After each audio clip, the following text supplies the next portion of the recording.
4 de la tarde con 31 minutos, tiempo ya para ir corriendo al encuentro de Mauro Andino, nuestro invitado.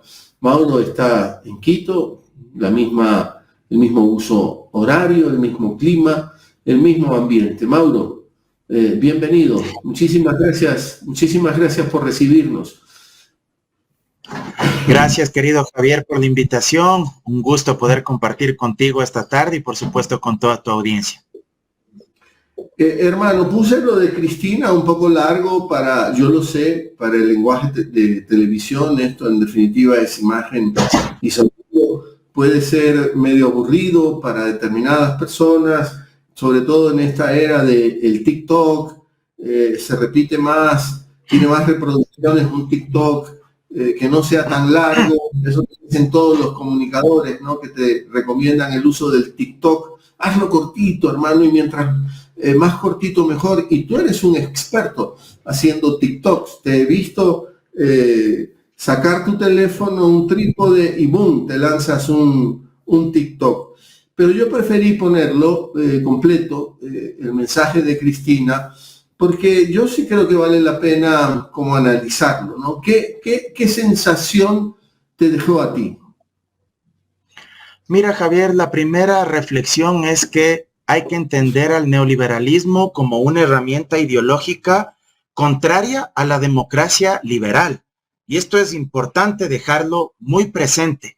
El neoliberalismo autoritario que hoy vivimos ni siquiera respeta la democracia formal representativa, peor va a respetar la democracia social en términos de derechos económicos, sociales, ambientales.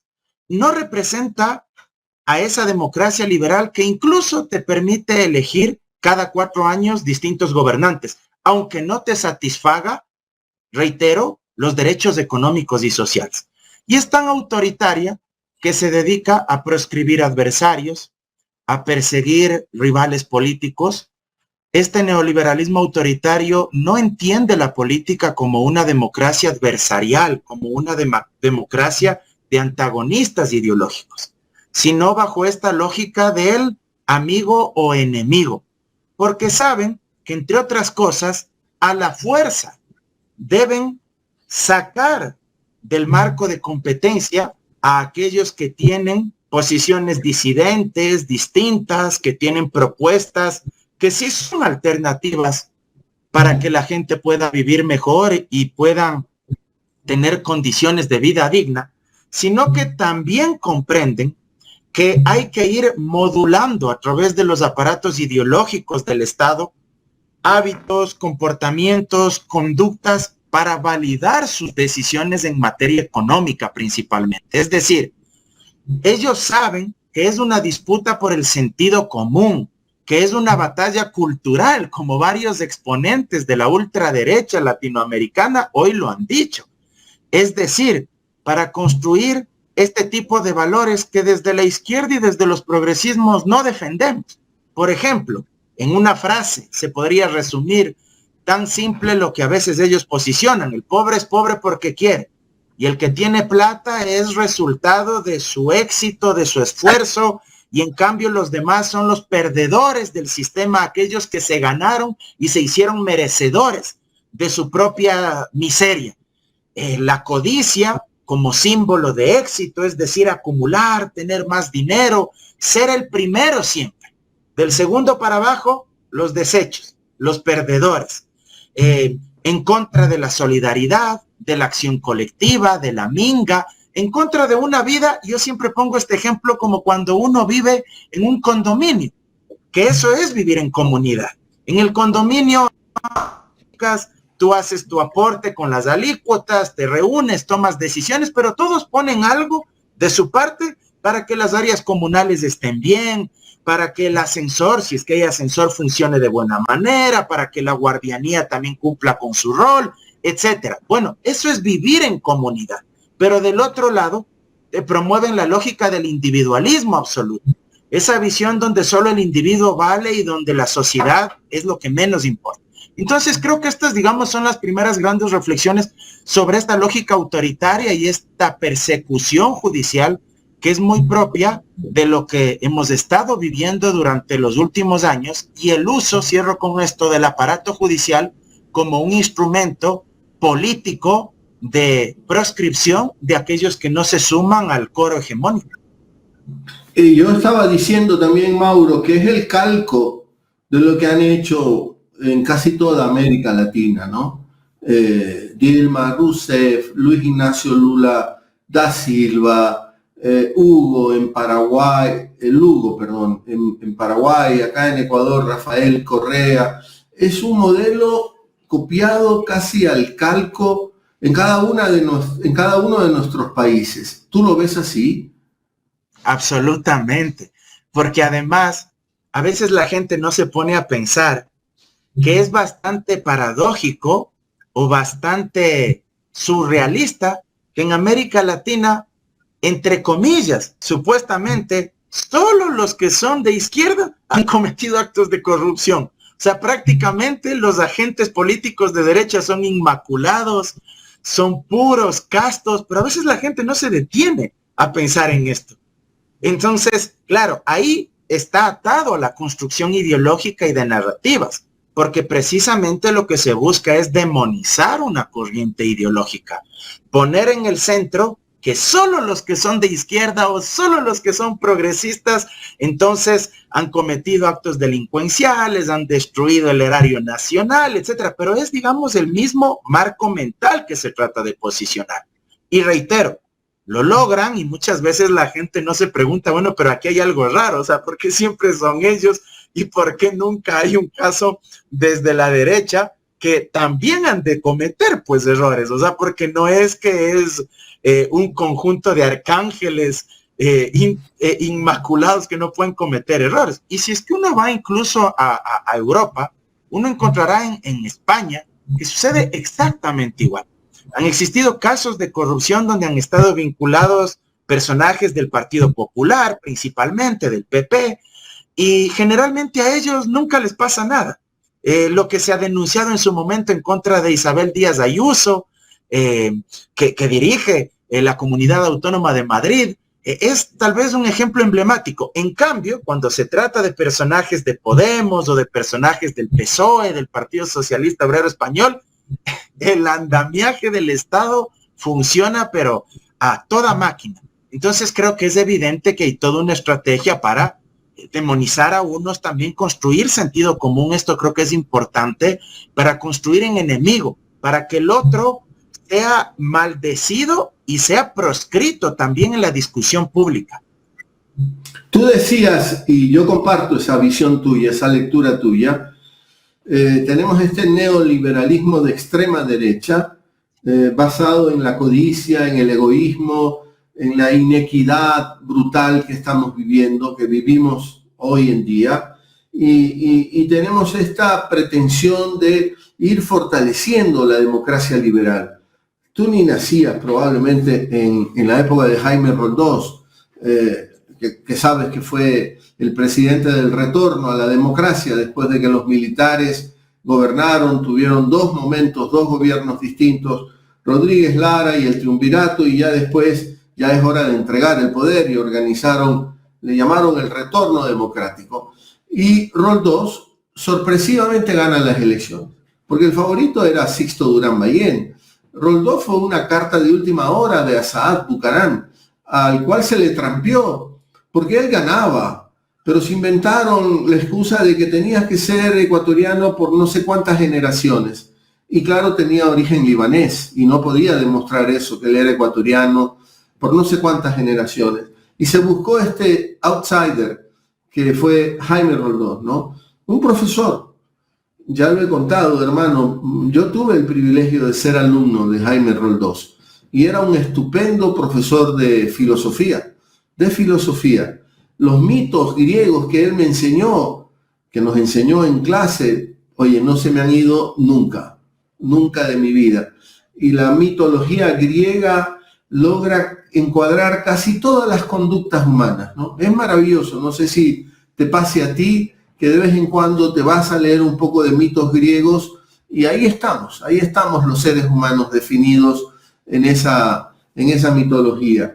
Él tenía un colaborador, Alejandro Román Armendáriz, que ni siquiera habrás escuchado antes ese nombre. Yo lo tengo muy presente. Y él hablaba, mira tú, después de una dictadura, él hablaba del ancho cauce democrático. Lo que tenía que hacer la política, lo que tenía que hacer el proyecto político que ellos representaban y dejar eso en herencia, era ir ampliando, abriendo el cauce de la democracia. Vivir de esa democracia que ni siquiera es matriz nuestra, es matriz capitalista, pero ya no soportan eso. Ya no soportan ni siquiera la democracia liberal que dio origen a toda su manera de ver el mundo. Ahora están en guerra contra el propio concepto de democracia. Es terrible, ¿no te parece, Mauro? Estoy de acuerdísimo con lo que acabas de mencionar y por eso es que en mi primera intervención yo mencionaba que el neoliberalismo autoritario de hoy en día es absolutamente incompatible con la democracia representativa liberal. Ya no les basta a estos grandes agentes económicos, a los dueños de estas multinacionales, de las corporaciones, principalmente del Internet, de la informática, les resulta insuficiente la democracia liberal, porque se dan cuenta que es necesario fortalecer y tener los aparatos represivos del Estado para poder acumular más riqueza. Y esto, si es que uno revisa un poco la historia, se viene prolongando y radicalizando desde la década de los 80, con lo que se denominaba la revolución neoconservadora con Ronald Reagan en Estados Unidos y de forma simultánea con Margaret Thatcher en Gran Bretaña. Y eso se viene profundizando y claro, al día de hoy, tú tienes grandes agentes económicos decidiendo sobre los asuntos más importantes de la vida de millones y miles de millones de personas.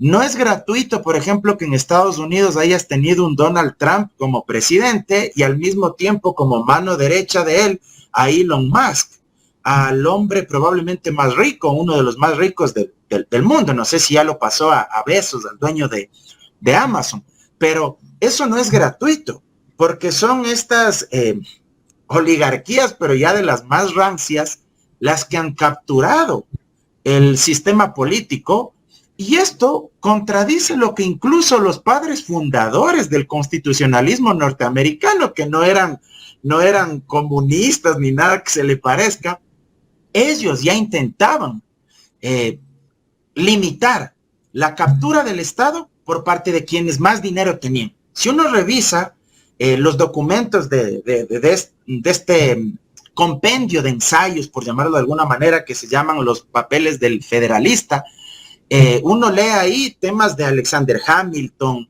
y de otros más que en ese momento ya se preguntaban y decían, la democracia, para que pueda ser un gobierno para la mayoría o para todos, debe tener ciertos límites o muros de contención para evitar que quienes más dinero tengan la capturen, porque eso puede conducir a la propia destrucción de la democracia representativa que estaba en esos momentos en ciernes. Bueno, da la casualidad que aproximadamente 200 años después esto ha sucedido y tristemente pasa en Estados Unidos, pasó en su momento en varios países de América Latina, está pasando aquí en Ecuador, y claro, esto hace que esa democracia liberal, reitero, ya resulte insuficiente. ¿Hasta cuándo durará esto? Es difícil saberlo porque la reacción, la movilización popular, uno no puede predecirla. Uno no tiene una bola de cristal para decir en este momento se acabará este ciclo y vendrá otro. Pero lo que sí es evidente también es que el mundo es multipolar y al ser multipolar te pone sobre la mesa otras alternativas que pueden estar por fuera de este marco dominante, sobre todo en Occidente. En esas condiciones, Mauro, yo creo que es el peor momento histórico de la democracia representativa ecuatoriana reciente. O sea, si arranco desde 1979, cuando arranca el proceso de retorno a la democracia, ya lo dije, y el primer presidente de ese retorno es Jaime Roldós. Desde esa época, Puchica, hermano, han pasado, pongamos, 79 a 2025, son como 46 años, ¿no? De este retorno. Y yo creo que es el peor momento para tener una asamblea representante de uno de los poderes importantísimos del Estado, en esa división clásica, ¿no? Legislativo, ejecutivo y judicial. Hoy es el peor momento. Hoy creo que es el peor momento, porque tú como abogado, que sabes de derecho constitucional también, habrás visto cómo se pasan las leyes. Oye, esta ley de solidaridad y que le llaman leyes de urgencia económica y que de económica casi no tienen nada, destrozan lo que ustedes llaman la unidad de la materia, porque si las llamaste de urgencia económica, lo único que tiene que tratar esa ley son temas económicos, pero han mezclado todo. La votan y como tienen la mayor cantidad de votos, ellos tienen la mayoría, a los 7 meses ya piden una reforma de su propia ley, de la ley que ellos mismos elaboraron. Y uno dice, bueno, ¿cuáles son sus asesores? ¿Con quiénes están trabajando? Pero no les da vergüenza. No se les cae la cara de vergüenza, porque el poder está en esa fuerza que tú dijiste, ¿no? No está en la lógica, no está en la ética, no está en darle la cara al pueblo, a la gente. Está en otro lado. Está en otro lado. ¿Tú qué has visto en medio de todo ese marasmo, Mauro? Primero, coincidir con una de las reflexiones que mencionaste, que probablemente este es el instante más crítico de la democracia representativa en el Ecuador. El otro día, conversando con la familia, yo les decía qué triste que a los de mi generación nos tocó vivir probablemente el momento más turbulento, más explosivo, no solo en nuestro país, sino probablemente a nivel global. Seguramente desde la Segunda Guerra Mundial no ha existido un instante tan violento como lo que se está viviendo. Digo, ha existido enfrentamientos bélicos, han existido guerras muy concretas, pero como lo que hoy se está viviendo y con un nuevo genocidio de aquellos que fueron víctimas de un genocidio, pero ahora ellos como represores en contra del pueblo palestino, creo que no hay, digamos, un registro, ¿verdad? Tal vez uno haciendo un poco de memoria a Ruanda y otros países, pero así como lo que hoy se está viviendo, creo que no lo recordamos. Y ahí lo ato con lo que tú decías, el papel de la Asamblea, la mala calidad de muchos legisladores, pero creo que esto también obedece a otra gran conclusión a la que han llegado los neoliberales millennials, para llamarlo de alguna manera.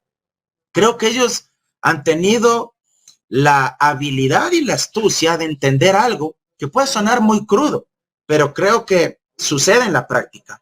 Ellos entendieron finalmente que estos problemas de constitucionalidad, del ámbito jurídico, del ámbito más bien tecnocrático, a veces reducido al campo de la academia, y que estos problemas que están encapsulados entre los palacios legislativo y Carondelet, y que no son del ciudadano de a pie, a la gente no le importa. Y como comprendieron eso, entonces por eso es que hoy se pasan por el forro la Constitución, se pasan por el forro los procedimientos parlamentarios, y creo también que comprenden que a la gente no le interesa demasiado la democracia. Y repito, esto es doloroso, es crudo, pero incluso hay datos, hay estadística, investigaciones de opinión pública. Latinobarómetro ha señalado que probablemente a algo más del 50% de ecuatorianos no les disgustaría un régimen militar.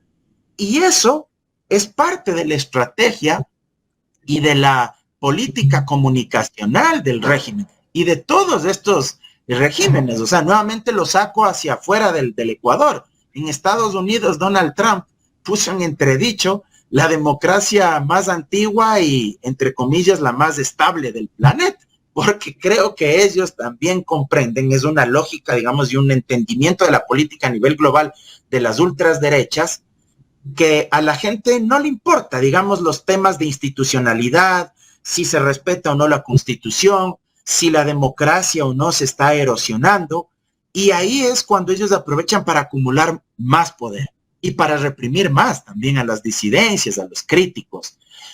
Al final del día habrá que ver en el caso ecuatoriano qué tanto le dura este oxígeno a Noboa, porque a veces siento que quiere parecerse mucho a Bukele, pero sí tiene diferencias con el autoritarismo de Bukele, porque Bukele logró gestionar en términos de obra pública algunos sectores, y eso le permitió tener una legitimidad adicional al tema de la inseguridad.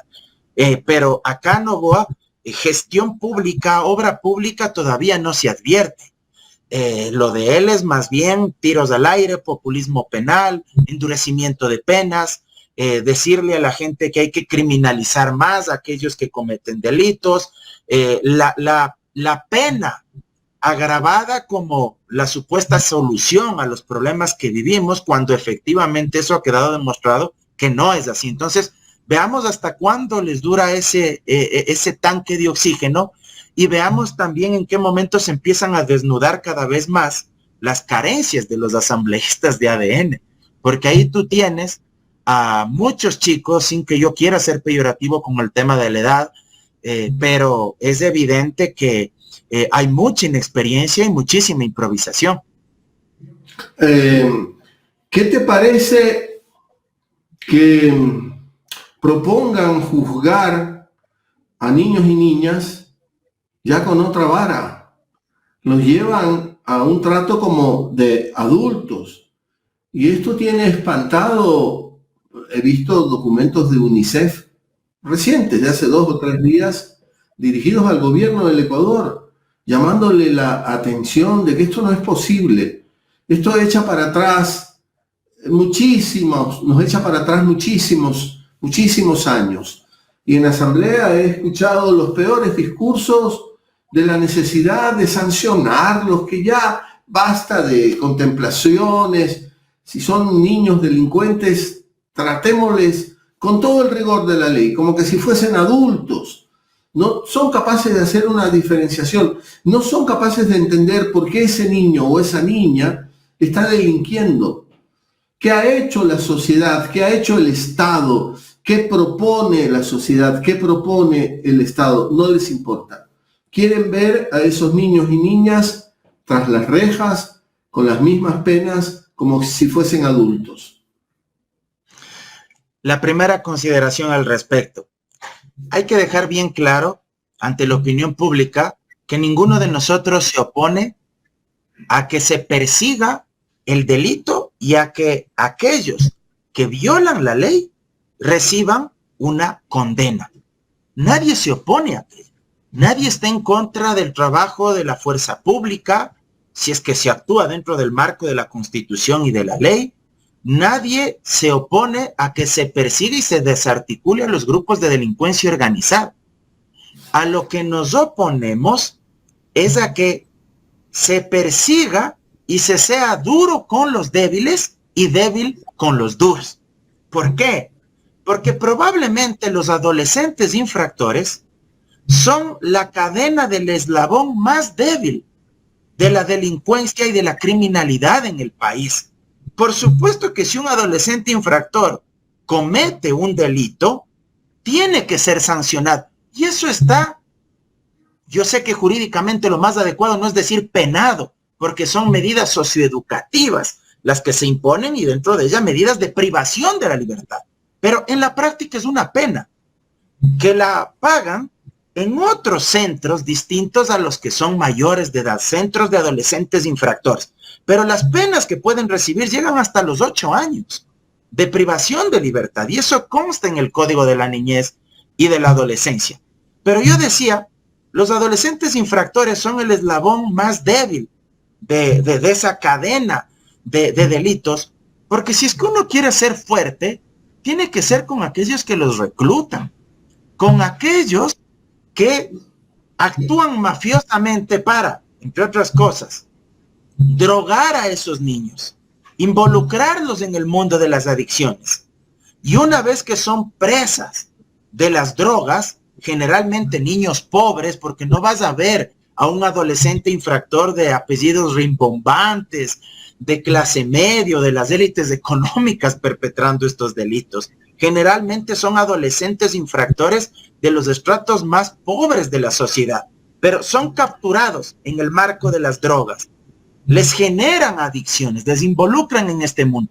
Y cuando no pueden suministrarse las drogas, porque no tienen recursos, porque cada vez son más caras, entonces estos mafiosos les dicen, yo te voy a dar las drogas, pero mata a tal persona. Un escenario, hay otro. Esos mismos adolescentes infractores son amenazados por los grupos de delincuencia organizada, que tienen el control sobre determinados territorios, y les dicen, si no te sumas, entonces lo que va a suceder es que yo te voy a matar a ti, o voy a matar a tu familia, etcétera. Es decir, hay una serie de circunstancias que van condicionando.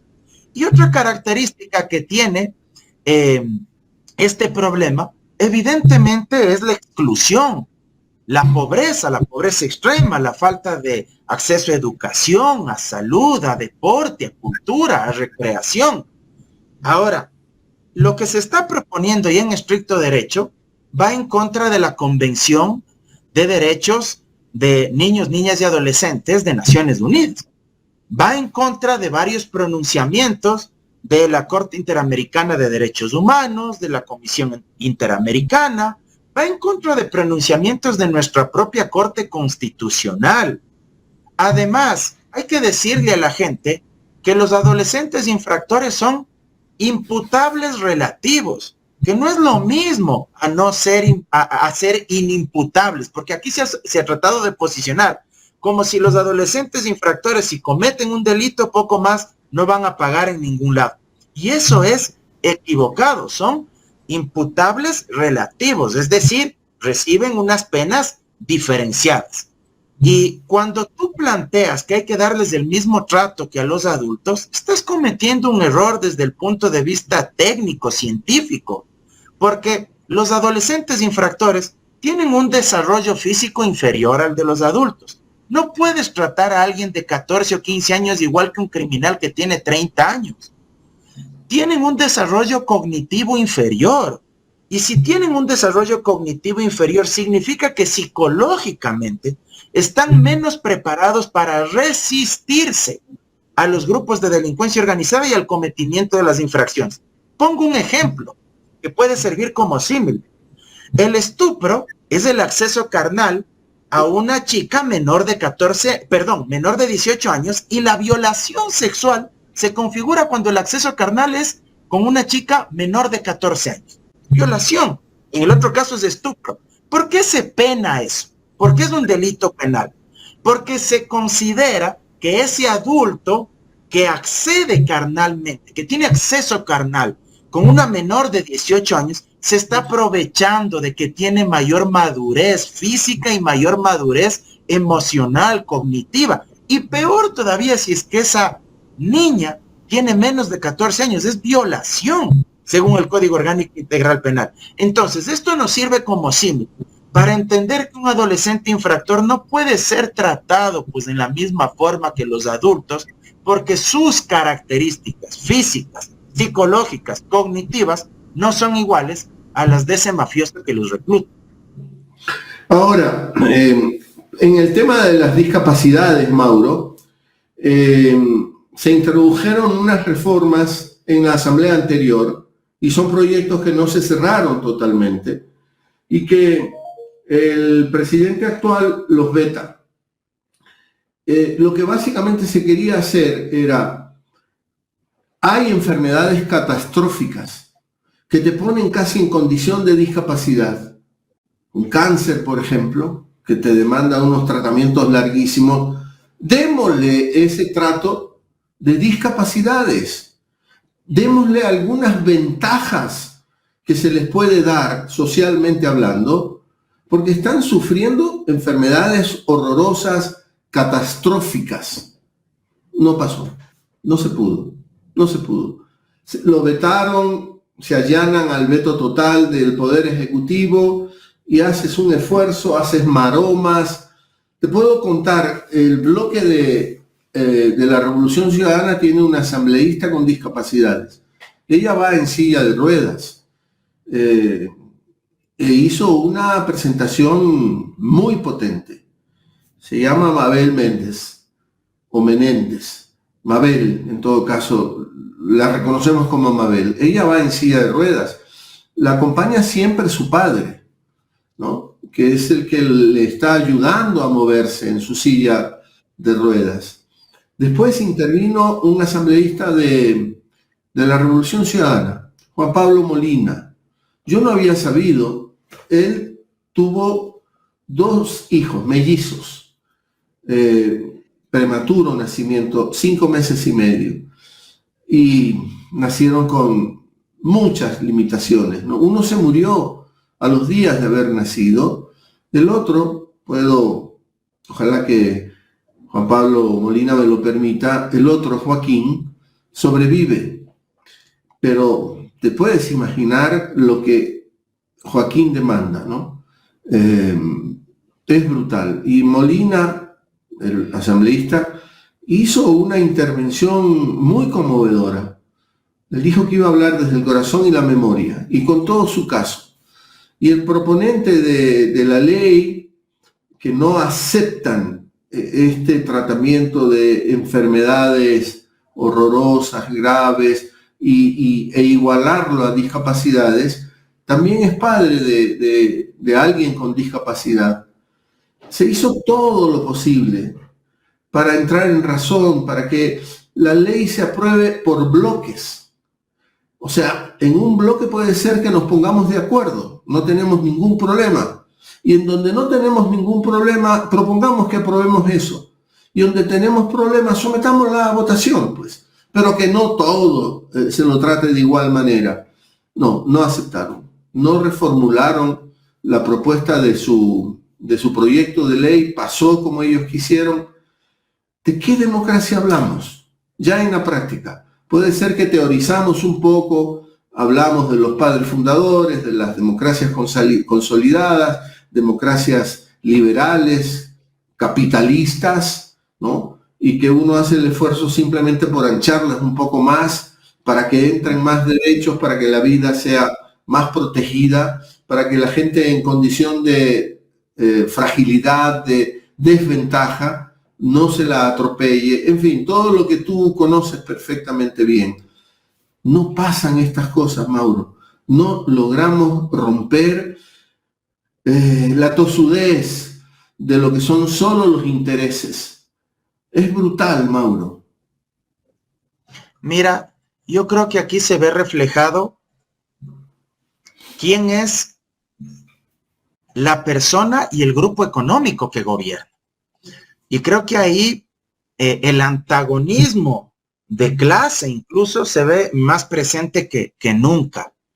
Porque si es que es un grupo oligárquico el que captura el control del Estado, es evidente que se va a oponer a determinadas políticas públicas en lo social, pero también a determinadas leyes que puedan ampliar, que puedan dar mayor cobertura para el ejercicio de los derechos de los grupos de atención prioritaria, como son las personas con discapacidad o, por ejemplo, los adultos mayores, entre otros.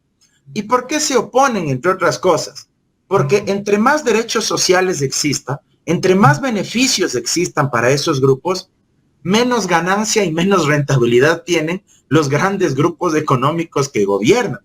Si tú le das, por ejemplo, un beneficio, y yo siempre he pensado en lo siguiente, para que las personas que sufren enfermedades de alta complejidad, catastróficas, enfermedades complejas, si tú les das beneficios para que ellos puedan comprar las medicinas a más bajo costo, es decir, para que el Estado regule en Ecuador, como sucede en otros países democráticos que tienen sistemas capitalistas, para que se reduzca el costo de esas medicinas, para personas que tienen cáncer, por ejemplo, cuya medicina mensualmente les cuesta $10,000 o más.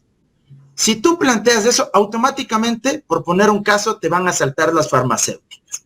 Y evidentemente las farmacéuticas no pertenecen pues a la clase media ni a la clase trabajadora. Pertenecen, como en este caso, a los grandes grupos o a la gran familia que hoy nos gobierna.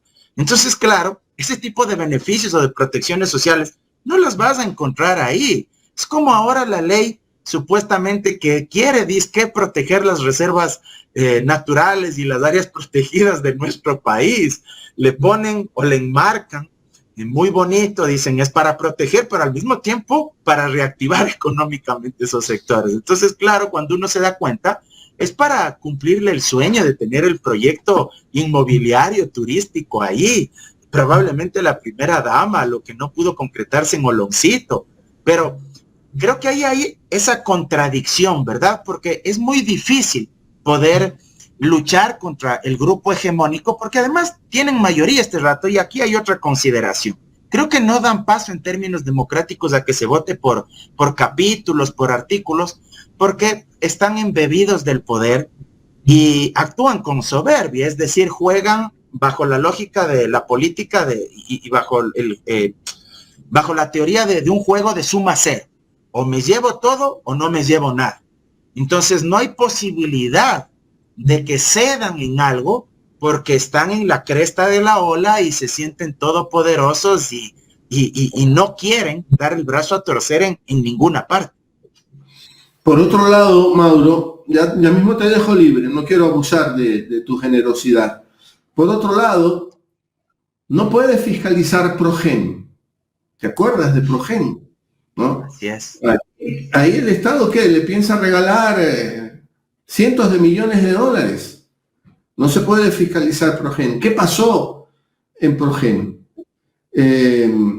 No podemos hacerle un juicio político al ministro Lofredo, de los 4 niños de las Malvinas, que fue muy perversa la actitud de ese ministro, que los quiso calificar como delincuentes, ¿no? Que jamás presentaron, cuando la jueza le obliga a ofrecer disculpas, más que disculpas fue una amenaza a la jueza, lo que se produjo ese día. Entonces, es muy doloroso, no te voy a sacar ventaja, porque sé que corriste por Pachacuti, hiciste campaña debe haber sido muy interesante hacer campaña de la mano de Leonidas Giza, por ejemplo, ¿no? Ir a Ecuador, un Ecuador más profundo, zambullirte ahí, debe haber sido muy, muy interesante, de verdad te lo digo, con la más grande honestidad y la honestidad de la amistad. No tengo por qué intentar otra cosa, ¿no? Pero lo que duele, Mauro, es que mucho de esto es con el voto de Pachacuti, aliado a esta derecha. Entonces uno dice, bueno, ya, estamos locos, el mundo se volvió loco. Claro, cometemos a veces el error que en el mundo indígena hay una hegemonía y ahí no hay diferencias, ¿no? Bueno, pues sí las hay. Y todo esto ha pasado con el voto de Pachacuti, Mauro. Mira, no me he escondido en decir sobre este tema lo que pienso y lo volveré a repetir aquí con toda la honestidad del caso.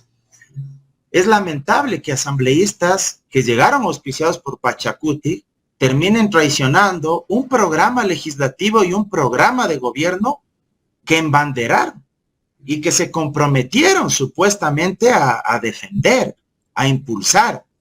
Al final del día creo que es la más clara expresión del deterioro de los principios, de los valores, no de todos, porque también es injusto. Yo creo que ahí hay un par de asambleístas, 3 asambleístas que se han mantenido incólumes con sus principios, pero los 6 restantes, tristemente, han actuado en función de la política del cuoteo. Es decir, si me das esta cuota para llegar al CAL, para llegar a este espacio en la Asamblea Nacional, entonces yo te doy mi voto. Porque nunca existió, ni siquiera por parte del gobierno, peor por parte de esos 6 legisladores de PK, nunca existió un pronunciamiento para decir es que vamos a dar nuestros votos al gobierno porque coincidimos en tal proyecto de ley que se va a enviar acá a la legislatura. En lo absoluto. Y eso te devela que no era un pacto, un acuerdo político programático, no era un acuerdo legislativo, ni siquiera en alguna ley puntual. No, era por la lógica del cuoteo, una política meramente transaccional, coyuntural. Te doy mi voto, tú me das tal espacio. Y eso se convierte en una agenda política también de la impunidad, porque con esos mismos votos luego se tapa lo del ministro Lofredo, se vota a favor de no sugerir el juicio político al Pleno de la Asamblea Nacional por el caso de los 4 niños de las Malvinas, lo cual a mí me parece hasta una contradicción ideológica, ética, pero una contradicción profunda también con la defensa de la plurinacionalidad, que es una bandera del movimiento indígena. Porque los 4 niños de las Malvinas, da la casualidad que no eran pues 4 niños blancos, mestizos, ni eran 4 niños de la alta alcurnia, eran 4 niños negros, afroecuatorianos. Y si tú defiendes la plurinacionalidad y sabes que los indígenas, que los negros han sido históricamente excluidos, marginados, porque esa es una realidad que no se puede ocultar. Y si a pesar de eso, tú te sumas al coro de la impunidad y no permites que eso se fiscalice como se debería, bueno, pues creo que estás absolutamente extraviado y estás traicionando tus principios y valores. Lo de Progen es impresentable. Me duele que la gente no magnifique estas cosas. En buena hora Teleamazonas está sacando algunos reportajes y hay que citarle ahí al periodista Fausto Yepes, que es el que ha estado, digamos, investigando esto, y hoy nomás yo tuiteaba algo porque, o ayer me parece, porque se difundió un reportaje en Teleamazonas donde se decía que los motores que importaron en el caso Progen para evitar los apagones, eran motores usados. O sea, esto no solo que es una estafa, o sea, ahí a todas luces hubo peculado, hubo delincuencia organizada, ni siquiera asociación ilícita, sino delincuencia organizada, porque es evidente que ahí confluyeron entre varios actores para darle un contrato millonario, que son $130 millones a Progen, a una empresa que no tenía experiencia, que no tenía el conocimiento suficiente en el tema energético, y hacerle el pago casi que por adelantado y luego recibir unas turbinas en mal estado que no servían, y luego motores usados, adulterados con los códigos de serie manoseados. Bueno, es impresentable esto porque todo hace prever que ahí hubo un gran negociado. Bueno, vamos cerrando, Mauro. Ayer tuve la dicha, no te vi ahí porque no todo el mundo está informado, ¿no?, de ir al Teatro Sucre, acá en Quito, ¿no? Es muy bonito, cuando hay función la fachada está especialmente iluminada, muy bonito. Y la presentación es de un actor que se me va ahorita el nombre, argentino, Macbeth, de Shakespeare, un monólogo. El hombre hace todos los personajes de esta tragedia, ¿no?, de Macbeth. Pero la clave es la traición. Ahí está el tema de la traición, ¿no? Digo, a propósito de los traidores, ¿no? Tránsfugas, ¿no? Que llegan arropados con un símbolo y luego se cambian, ¿no? Y no pasa nada, ¿no? Pero en Macbeth es un personaje que ya no logra nunca más la paz, una vez que ha traicionado, ¿no? Por lo menos estarán atormentados, Mauro. No creo, la verdad, créeme que es crudo también decir esto. Dudo mucho que quienes se han enmarcado en esta política del transfugismo sientan algún remordimiento, porque he de reconocer que también hay personas que logran educar la mente de tal manera que se convencen de que lo que hicieron era lo correcto.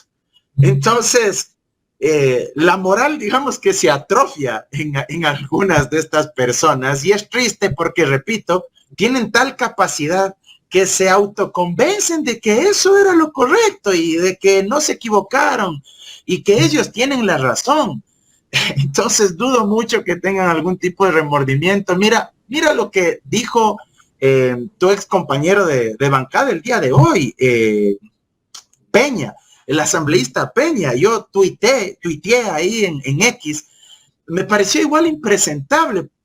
Le pregunta el periodista sobre uno de los proyectos de ley enviados por el presidente Noboa, y él reconoce que es inconstitucional, pero a renglón seguido dice, pero como ahora yo soy político, primero dice, yo soy abogado ante todo, yo reconozco que no entra dentro de la Constitución esto, pero como ahora soy político, tengo que darle respuestas a la gente, aunque eso no se adecue a la Constitución. Y el periodista le repregunta y le dice, pero usted está reconociendo que va a votar por algo que es inconstitucional. Es que hay que darle las herramientas al presidente, y si luego no cumple, pues él tendrá que responderles a los electores. O sea, créeme que se ha perdido hasta el sentido común, se ha perdido toda ética, el horizonte en determinados actores, y eso es triste, porque eso desde el poder también se replica hacia la base, hacia la sociedad, y la gente dice, bueno, pues si un abogado, porque además él es abogado, y aparte es asambleísta, dice que está bien que se viole la Constitución y que es legítimo darle todo el poder al presidente, bueno, pues entonces todos empezamos a violentar desde las ordenanzas o los reglamentos más simples.